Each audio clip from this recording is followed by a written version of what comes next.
ગુજરાત ભૂતપૂર્વ સૈનિક સંગઠન દ્વારા સમૂહ લગ્નનું આયોજન કરવામાં આવ્યું છે અને આ સમૂહ લગ્નમાં દેશના રક્ષક કાજે વીરગતિ પામેલા શહીદો, સૈનિકો, માજી સૈનિકોને અર્ધ લશ્કરી દળના પરિવારના 35 જેટલા સંતાનોના સમૂહ લગ્ન યોજાશે।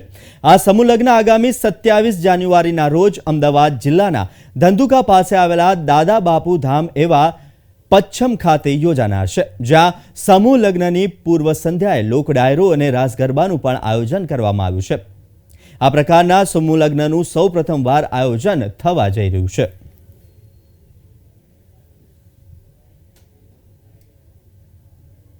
અમો ગુજરાત માજી સૈનિક સંગઠન દ્વારા તારીખ 27/1/2024ના રોજ દેશમાં સર્વપ્રથમવાર સૈનિક પરિવાર સમૂહ લગ્નનું આયોજન કરવા જઈ રહ્યા છે।